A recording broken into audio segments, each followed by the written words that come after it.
Number 14, Cortlandt Street Recovery Corp. Versus Bonderman, and 3 related actions.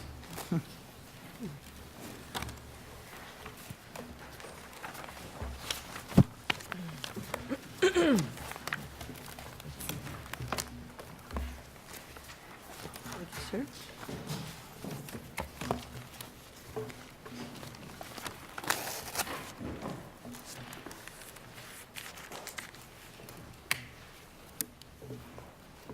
Counsel? Thank you, Your Honor.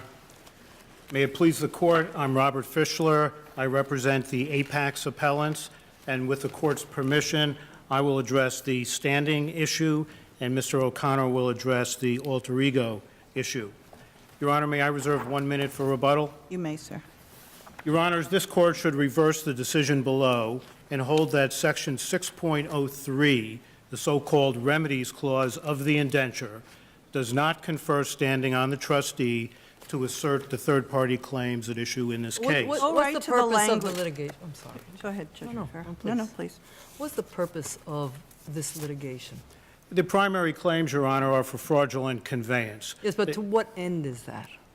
To what end is that? That Yes. end is to recover from third parties who allegedly received fraudulent conveyances as a result of the transaction at issue, monies that the trustee presumably would then disperse to the note holders. So why is that not a type of action on the notes to recover on behalf of all the note holders, pay them pro rata? Why does that not fit that definition? The whole purpose of that is not to treat note holders differently other than by the amount that they get. It's not stepping into their shoes for any kind of claim that a note holder would have. It's not a claim on the notes, Your Honor, for a few reasons, primarily because it has nothing to do with the payment terms of the notes. The fraudulent conveyance claims turn primarily on such issues as, was the debtor insolvent at the time of the challenged transaction? Did the debtor receive fair consideration in exchange for the challenged transfers?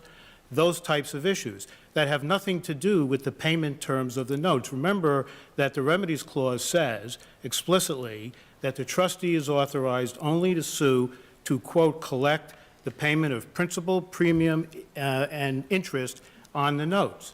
Even if you were to posit that there were to be a judgment against one of the fraudulent conveyance defendants, that judgment would have virtually nothing to do with the terms of the notes governing principal, premium, and interest. What would the principal amount be that the defendant owed? But wouldn't that, I mean, they basically have look, trustee sues to collect on the notes. There's a default, they get a judgment, and now you basically have debtors who are judgment proof. And they say, well, that's because the money's been siphoned off. And the action that the trustee is pursuing, or the successor trustee is pursuing with Cortlandt, is to get those funds brought back in so that they can, again, collect on the debt on the notes. I still don't see how that doesn't fit in very broad language in 6.06. We would 6.03, respectfully excuse me. disagree, Your Honor. We think that is very narrow language. And there are multiple cases we have cited to the Any court. available remedy sounds pretty broad, doesn't it? Any available remedy? I mean, Any available It could remedy- have been more limited. It could have been an action, a contract action for breach, but it doesn't say that. Your Honor, we believe that if you look at the qualifying language that immediately follows any available remedy, i.e. to collect the payment of principal, premium, and interest, if any, on the notes. Of course, the on the notes might modify interest, or it might modify the whole string. I mean, typically you talk about interest on something, interest on your loan, interest on whatever. You could certainly read this to say any available action to collect the principal, any to collect the, and then interest is on the notes, but on the notes doesn't modify the other. Your Honor, this is not the first time this issue has arisen. As you know from our briefs, we've cited multiple cases where courts have construed language substantially similar, and in some cases virtually identical to the language at issue here. Most of those cases, at least as I read them, deal with 10b-5 actions where there's a different defendant, like an underwriter being sued. Many of those Not a actions, fraudulent conveyance action. some of those actions do deal with fraudulent conveyance, Your Honor, And at the end of the day, conceptually, we don't think there's really any difference. If it's a third-party claim that's not a notes-based payment claim, then it is not, as the trial court held, and in our view, a claim for payment. So your on the position is, notes. once they sued, and they got a judgment, and now the debt is judgment proof, there's absolutely nothing the trustee can do. Is that your position? Well, let me clarify one thing, Your Honor, that is very confusing from the briefs here. The judgment has nothing to do with this case. I understand that. The judgment came after this case. They have brought separately in the Supreme Court a judgment enforcement action against virtually all of the defendants here. So they are separately pursuing judgment enforcement, not based on their status as a trustee, but rather based on their status as a judgment creditor. That's a different issue altogether. Counsel, if the trustee is authorized to bring a fraudulent conveyance claim if authorized appropriately by the bondholders, correct? The correct number. Is that's your position? Right, so this, Your Honor, goes to the issue of the no-action clause. Right. So recognizing that the case law on the remedies clauses is uniformly against the trustee, they then argue that you should construe the remedies clause to permit these claims. Why? Because the no-action clause, another clause in the indenture, supposedly precludes anybody else from bringing these claims. Well, do you agree with the fact that, with the argument that it precludes other claims? No, Your Honor, that's a mischaracterization of that provision. That provision very explicitly, very similar to the no-action clause that was at issue in the Quadrant case recently decided by this court, provides very clearly, a very clear contractual framework pursuant to which these claims could be brought, both by the trustee and by the note holders, subject to, of course, compliance with the conditions. The principal one being that a minimum of registered note holders representing 25% of the outstanding notes has to support the claims. If they do, they simply request the trustee to bring the claims. If the trustee does so, fine. If it doesn't, then the note holders themselves can bring the claims. So the argument is But based on... didn't we say in Quadrant that really the purpose of these no-action clauses is to prevent a security holder, let me just say a security holder, to bring about these unpopular suits? But that's not what's going on here, right? The trustee is merely trying to get funds back in, making an argument about the fraudulent conveyance for purposes of ensuring that every note holder gets paid, again, pro rata. So that strikes me as very different from the intent of the no-action Your Honor, clause, right? it may be... It's a different concern. Some may see the collection of monies that comes into the estate and is available for distribution to the note holders writ large as a desirable result. But at the end of the day, it is black-letter law in this state, based on decisions from this court, that a trustee is limited to the authority explicitly given to it in the indenture.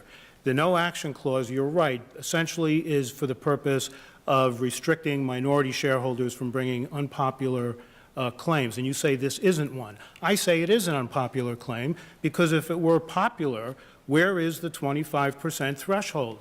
They could have, if they had rounded up the 25% of registered holders, had these claims, they could have properly directed the trustee, just like in the Feldbaum and Lang cases on which they so heavily rely, and then we would have been having a different discussion The today. note holders could see it as this falls right within the authority under the indenture for them to pursue any remedy available. Your Honor, let me say this. The cases that we have cited, every single one of them that has construed a remedies clause similar to or virtually identical to this one, every one of those cases predated the indenture in this case. The sophisticated parties to this indenture, I would submit, at least were constructively aware of that precedent. And if they wanted Section 603, the remedies clause here, to mean something different than the courts that had construed the clause up to that point in time as meaning, they could have easily changed the language, but they didn't. Thank you, counsel. Counsel?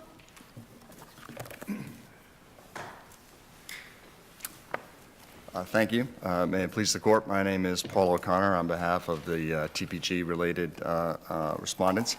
and I'm going to address the alter ego issues as So this. if we hold that the trustee lacks standing, do we need to get to this issue at all? No, if the trustee lacks standing, you don't need to get to this issue at all.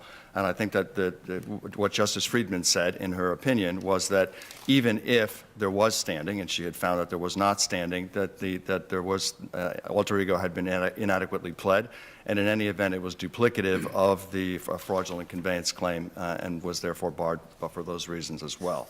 But I would submit that Why is this case different from ABN AMRO versus MBIA? Pardon? Why is this case different from ABN AMRO versus MBIA? How is it different? It's different because the pleading in this case is extraordinarily thin.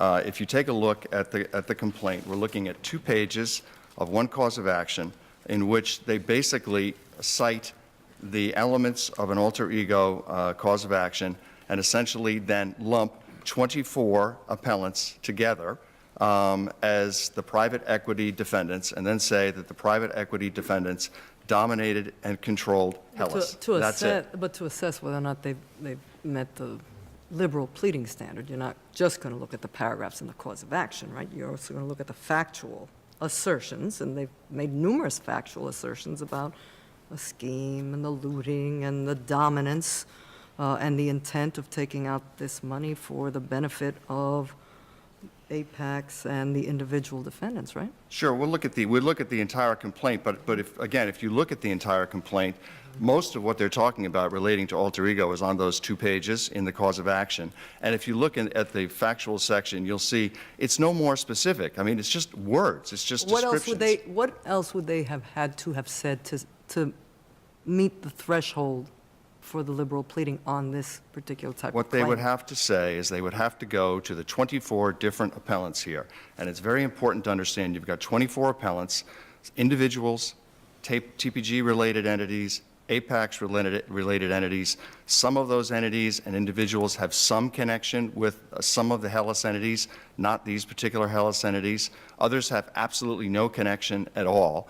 And as the First Department has said, unlike this decision, they have said numerous times in other decisions that alter ego requires specific pleading. This court itself has described in the TNS Holdings case alter ego and piercing the corporate veil as a heavy burden.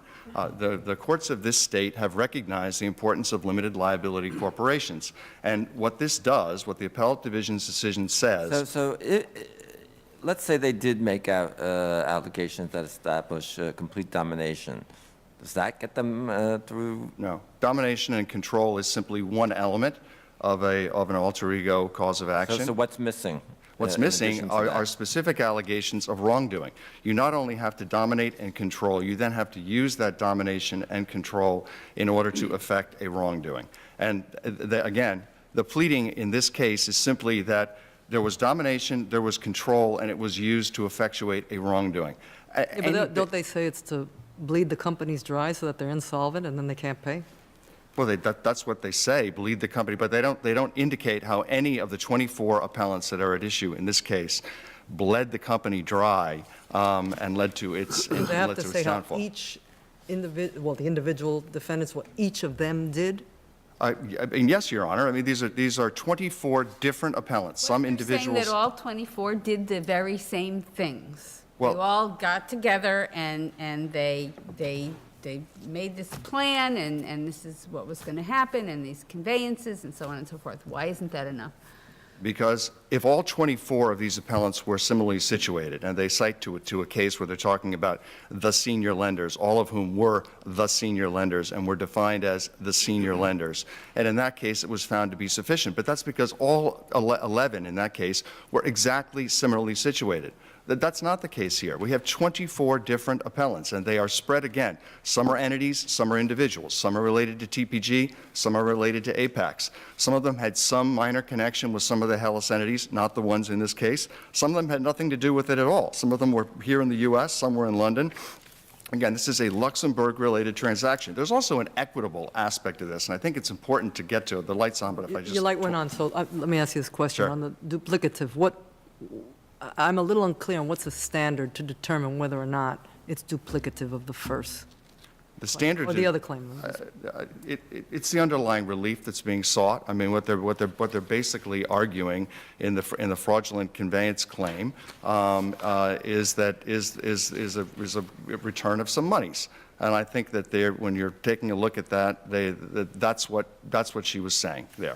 But again, I don't think that's a particularly relevant aspect to this appeal, because at the end of the day, what was really going on in Alter Ego is that Justice Friedman had found that claim to be inadequately pled. And again, she's not the first person. These folks had a federal cause of complaint in front of Judge Etkin, and he also found that they had inadequately pled their alter ego claim. Then you're saying your strongest argument on the duplicative is that they're requesting the exact same relief, the return of funds? No, essentially what's going on between the two causes of action is that they're alleging that we engaged in wrongdoing through domination and control and wrongdoing. It's the allegations that the same basic generalized allegations that they're making to try to make the alter ego. And the elements are exactly the same for the two? No, they're different. They're different, but that is essentially what she was arguing. But again, I don't think that's a particularly important aspect of the alter ego arguments here. I think what is important is the fact that the allegations are basically so thin that you cannot figure out what any of these 24 appellants allegedly did. Thank you. Thank you, sir. Counsel?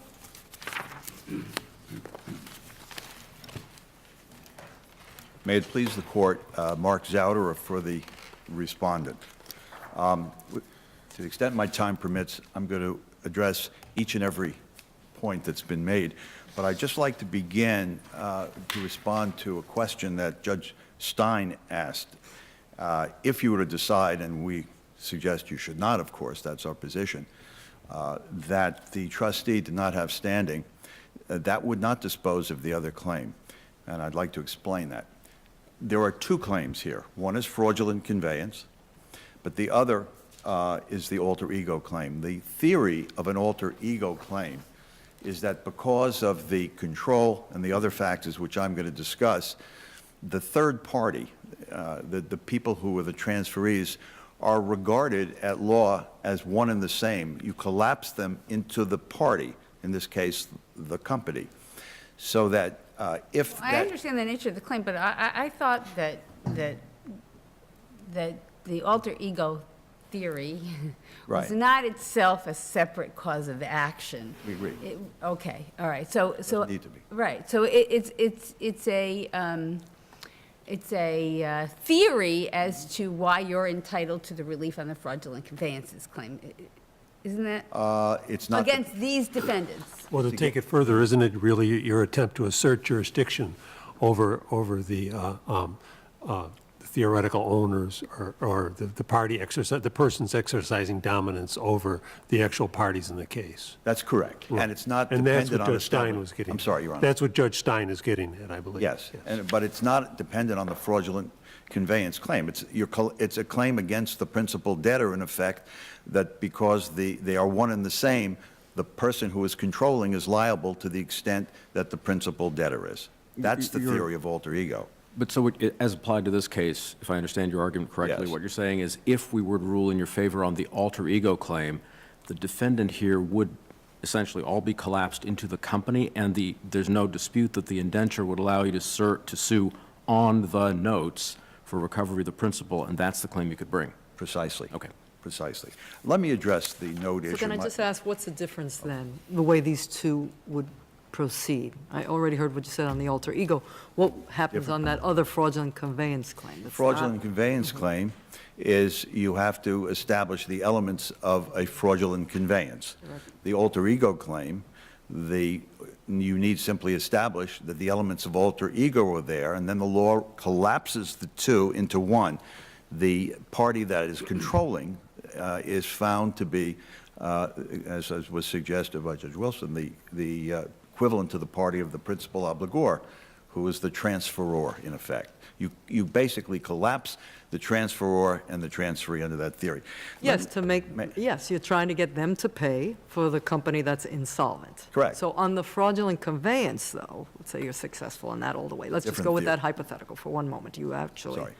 have standing, And you establish it because that's the next right, the merits. Right. So then what happens there? Does that mean that those ill-gotten gains, what they bled out of the companies, goes back to the companies?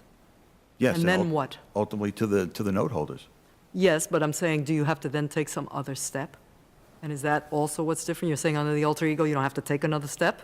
Well, no, we have a summary judgment against the company. If the funds come back, then you levy on the funds, and you're there, because we have the judgment. Can you explain to me his point, or your response to his point that the enforcement came after this litigation? I'm not sure I'm understanding what he's talking about. I don't think that's a significant point. The elements were pled properly, but we are now advantaged in that we have the judgment. So our job is easier if our claims goes forwards. That's the only difference. To me, I didn't frankly understand what the significance of that point. May I turn to? But I thought his point was you got the judgment after you filed this lawsuit. Is that correct? I believe that's correct. Now, let me, if I may, address the claim that my friend here has made, and I think there's a little bit of intellectual sleight of hand here. It is, in Section 603 is the remedies clause. It is not, if I may respond to a point that Judge Stein made, the trustee's power under 603 is not dependent on a demand. The trustee has, that's an alternative route, which I'll discuss.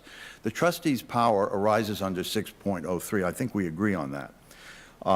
Now, with regard to the language of the trustee's authority to collect the payment of principal, premium, et cetera, on the notes, which is the principal linchpin of the argument on the other side.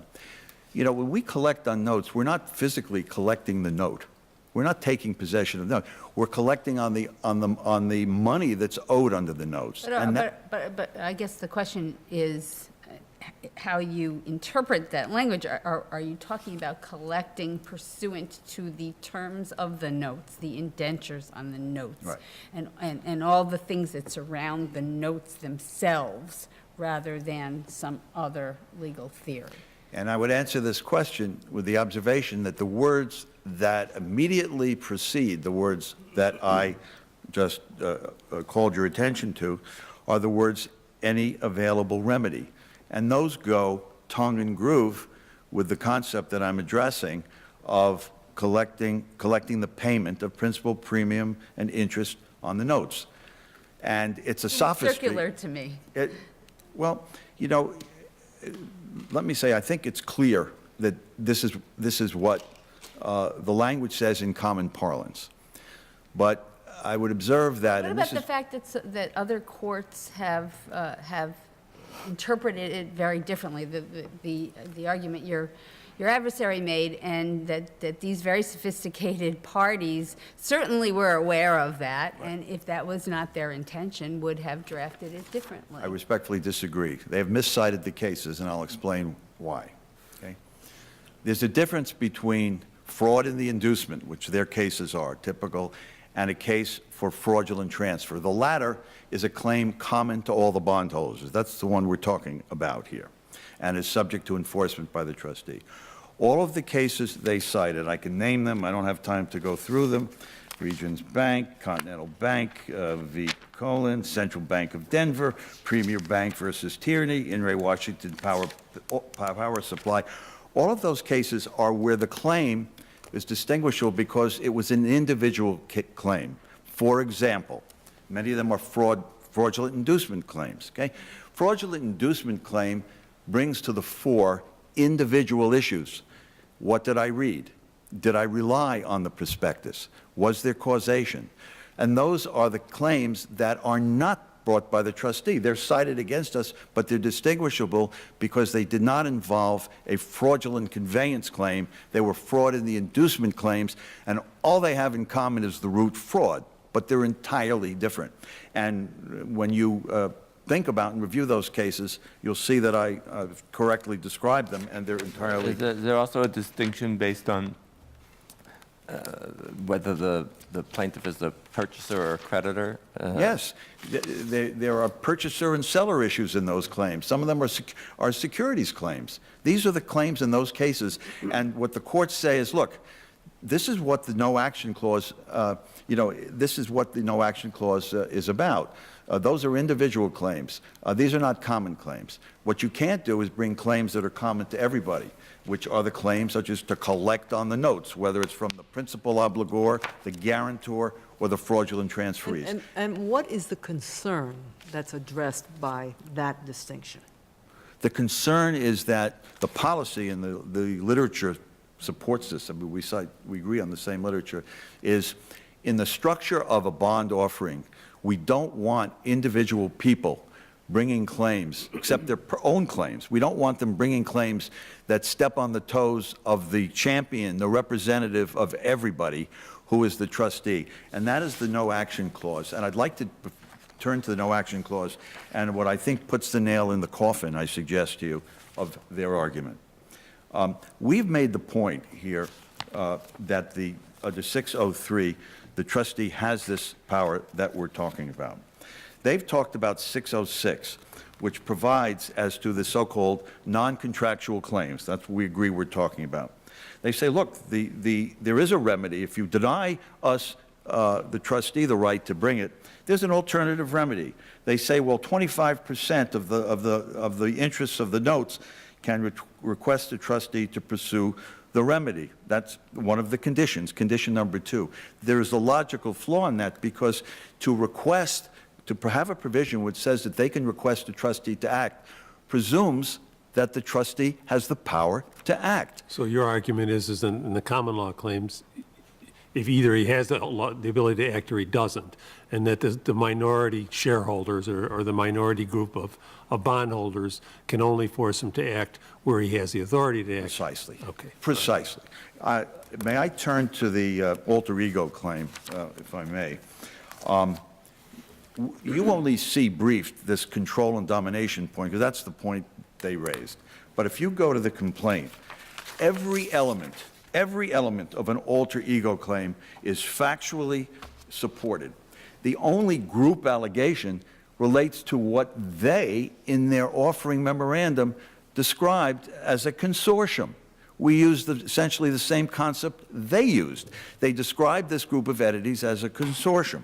And as to the individuals, although it's not discussed in the briefs, it's in the record, it's in the complaint, and I will summarize them, if I may, in 1 minute. Control and domination. The private equity defendants owned and controlled the management of the Hellas entities. Overlap in ownership, officers and directors. Alleged in detail. I don't have time to go through all the details. Let me ask you this. I mean, piercing the veil is essentially an equitable tool. And don't you need more than just fraud? I'm sorry. To be able to, use that equitable tool of, piercing the veil. Yes. So what is it that you've alleged in terms of the misconduct that's beyond mere fraud? The misconduct is the transaction. Look, stepping back, what happened here? Bondholders invested, the company's bust, the transaction itself was structured to immediately transfer out the money to the transferees. I give credit to the lawyer that drafted this complaint below, because this was impenetrable till you take it apart. But that's what happened. That was a transaction. This was a fraudulent transaction. Basically, the money was dividended out as soon as it came in from the bondholders. And what we're saying is that was a transaction. We'll get to the merits of it. We'll have to prove that. But that's what the transaction's about. There's no dispute that that's what's happened. We may dispute the characterization of that transaction. That's for the merits. But for the purposes of pleading, it's all there. And as to the individuals, all of the allegations are specific to the individuals. And I'll read them. They all were alleged to have been transferees of the funds. Halusa and McGrew as to Apex, Bonderman and Coulter as to TPG. Bonderman and Coulter are the founding partners. Each is a transferee of proceeds constituting the fraudulent conveyances alleged in this complaint. Martin Halusa is the worldwide CEO of Apex, and John McGrew, the CEO officer of Apex. Each is a transferee. Aliberti and Callis are the partners of Apex and TPG responsible for running we call the bleed out. Alberti and Callis signed the notes and indentures. Each is a transferee of the proceeds of the fraudulent conveyances. I could go through the whole complaint. It's laid out there. As I say, the only group pleading is to what they describe as the consortium. and we just have, there's no distinction among them. They have eliminated the distinction by their own description in their offering memorandum. Thank you, Mr. No further Zauderer. questions. Thank you. Counsel, what about your adversary's argument about the presumption of the trustee's power to act? That, Your Honor, is a very misleading description because it's very important here to distinguish between the power to act under the no action clause. The Feldbaum and Lang cases on which they heavily rely in the briefs both talk about how the trustee in the first instance may bring a claim. But it's important to note that that is not talking about a remedies clause. That is simply talking about a properly directed trustee under the no action clause. It's that simple. All of those cases deal with the same fundamental issue. None of them deal with the rights of a trustee under a remedies clause. It's simply, if you're properly directed by the minimum threshold under the no action clause, then you can proceed. And by the way, it's worth noting that the no action clause here is a very modest threshold, the 25%. Quadrant was a majority, Feldbaum and Lang were majorities. That's the typical one. Here you have 25%. There's no argument that it's been satisfied. I wanted to very briefly address the characterization of the cases and the argument that you can distinguish the cases that we rely on that do interpret a remedies clause based on the notion that there are individualized fraudulent inducement claims. That is simply fundamentally incorrect. And all you need to do is look at the cases themselves. The Regents Bank case dealt with securities fraud and common law fraud claims. Based on what? Based on alleged misrepresentations in the offering memo. These notes and securities of this ilk are not sold one-on-one. I don't come to Chief Judge DiFiore and say, would you like to buy these notes? These are marketed through to sophisticated institutions through an offering memorandum that gets widely distributed. Fraud claims in these cases, to the extent there were fraud. Isn't the holding in Regents Bank that the trustee there was not a buyer or seller of securities and therefore had no standing under 10b-5? I don't believe so, Your Honor. I think the holding there was based on, and the holding in each of these cases, Regents Bank, Continental Bank, the Central Bank of Denver case from the Colorado Court of Appeals, the Premier Bank case, the cases cited in those cases, not one of them held that the remedies clause did not authorize third-party claims based on the notion that fraudulent inducement claims are individualized claims. Each one of them rested on the plain language of the remedies clause. And in each case, you had virtually the same language we had here. Regents Bank was virtually identical. One word was different. It used on the bonds instead of on the notes. In Premier Bank, under any of the bonds. Continental Bank, under any of the bonds. Central Bank of Denver. But what's the concern of policy that animates that? The policy that animates it, Your Honor, is that fundamentally all claims belong to the note holders, to the security holders, except those limited claims which they choose, in effect, to assign to the trustee under the indenture. So if it doesn't assign it to the trustee is not authorized to bring it. That is a fundamental precept of the law in this area. Very, very briefly on the... I'm sorry. It's okay. Can't the remedies clause be read as saying, use any means legally available to collect the money, the note holder, that I am owed? And I just don't see how this litigation isn't in pursuit of that. If they wanted it to be that broad, it was very easy to say it. Instead, with the precedent of all these cases we've now been discussing that interpreted remedies clauses not to say that, that's the language they use. And we would submit that if you look through the briefs, you will never find, they do not cite a single case that interprets the phrase on the notes. Not a single case. If you look at, we cite the United Bonding case from the Fifth Circuit. It's admittedly in a different context. It doesn't involve an indenture.